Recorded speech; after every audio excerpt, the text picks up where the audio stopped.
Second Esdras chapter 6 verse 20, it says, and when the world that shall begin to vanish away shall be finished, then will I show these tokens. The book shall be opened before the firmament, and they shall see all together. Verse 22, and suddenly shall the sown places appear unsown, and full storehouses shall suddenly be found empty. 23, and the trumpet shall give a sound, which when every man heareth, they shall be afraid. All praises to Yahweh, Ba'ashem Yahweh Shah, Ba'ashem Kakadash. Now, they shall be afraid.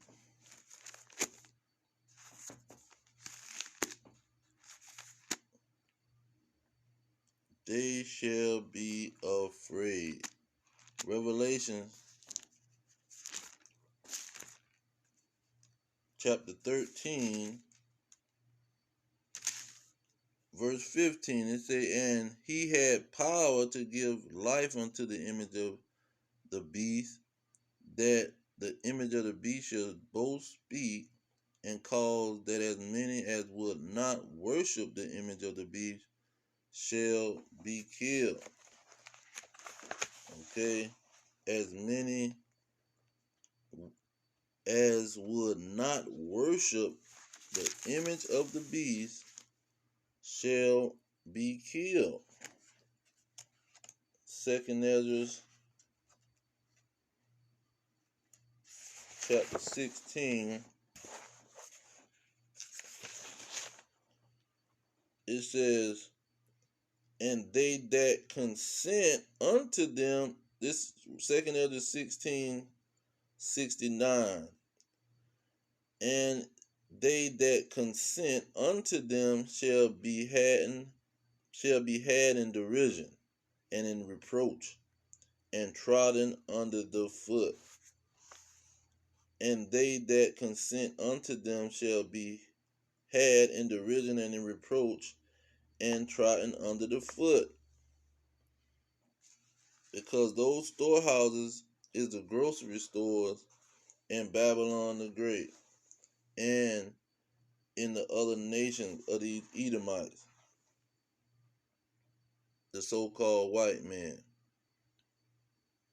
which is his hidden, which is his mask, his covering cast, his veil that he put over his nationality and his identity, just like he did with the Ku Klux Klan.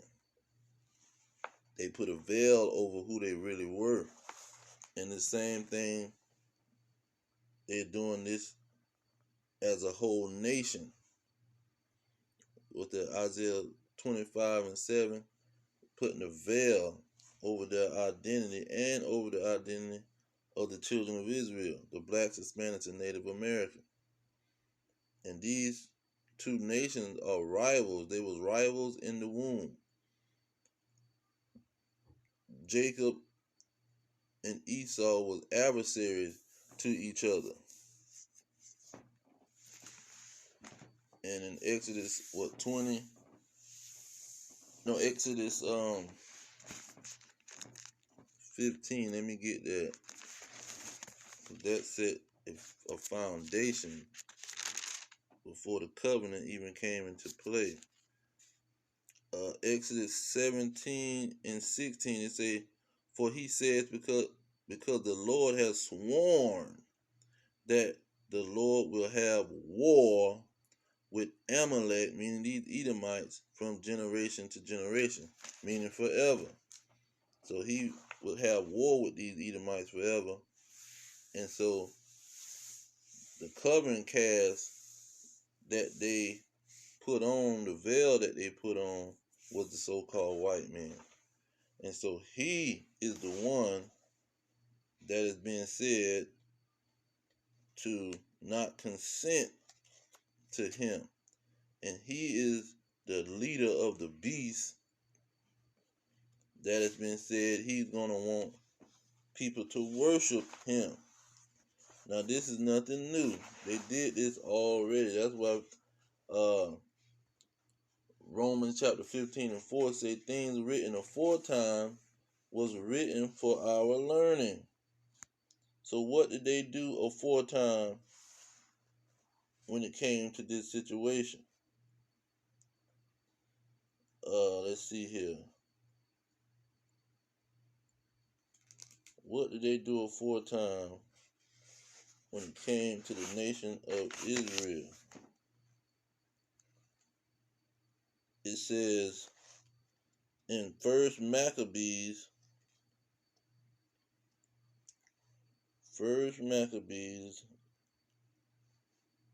starting with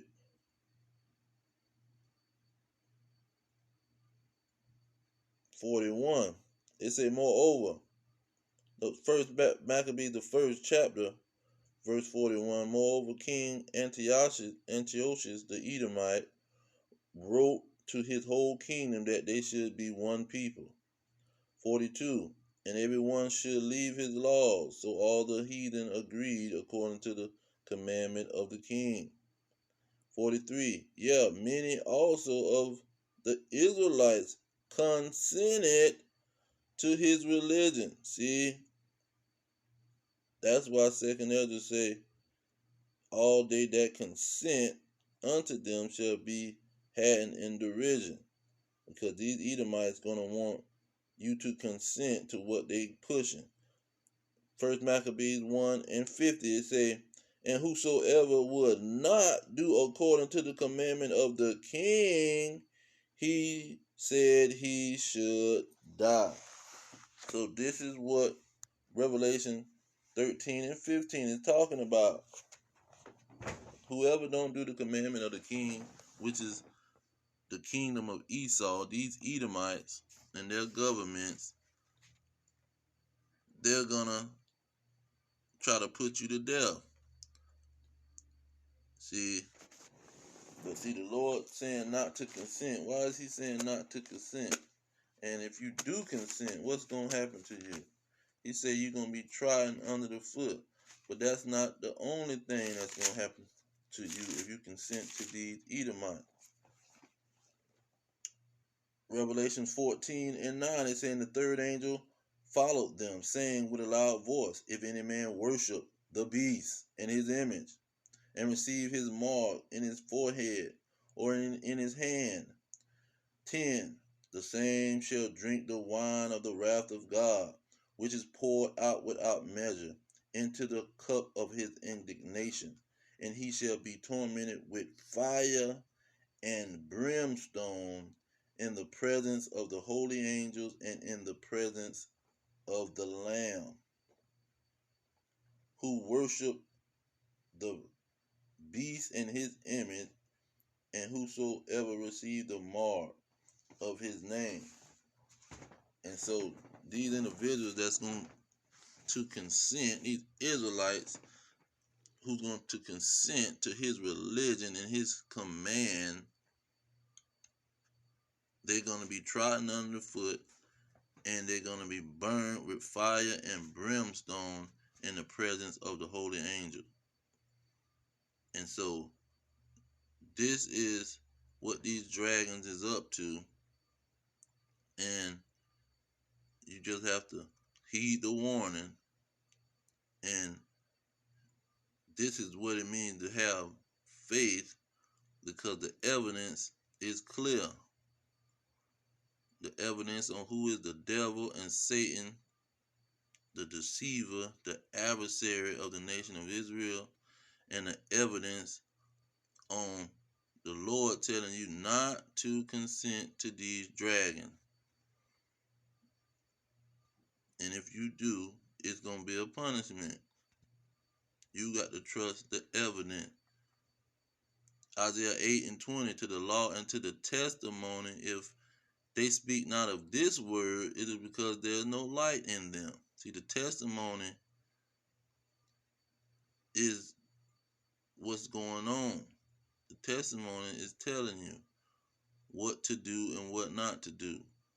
The law is telling you what to do and what not to do.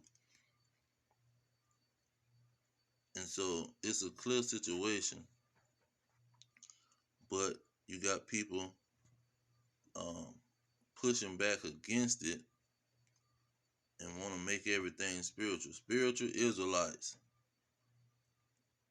spiritual heathens that's claiming to be spiritual Israelites.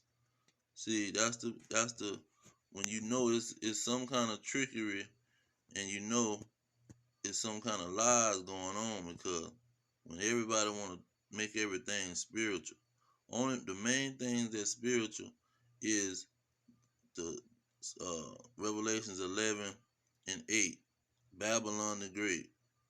It's not physical Babylon, because Babylon ain't great. 50 miles away from Iraq, that's not a great area. Egypt is not great. They are desert, and they not a world power. No military, no nothing. So spiritually, America is Babylon the Great, Sodom, and Egypt. That's the only main thing that's spiritual. The rest of the stuff that's really coming to play is not on no spiritual metaphor, but they want to put everything with a spiritual metaphor, and it's not for that. Same thing with what you got, Babylon, the cloud, the UFOs, the clouds. That's another metaphor, but it's still playing upon tables, because it tells you that the clouds, he called his clouds chariots, or he turned his clouds into chariots in Psalms. So those that consent to these dragons and want to believe in some spiritual situation, when it has nothing to do with no spiritual situation. Money is not spiritual. Buying is not spiritual, and selling something to somebody, that's not a spiritual situation. So these people are very, very deceived, and the Most High deceived them. Was that Ezekiel 14:9 or 14:7? The Most High deceived them, and so all we can do is warn them, like Ezekiel 3:11 or 3:17. All we can do is warn them. Let me end it on that. Ezekiel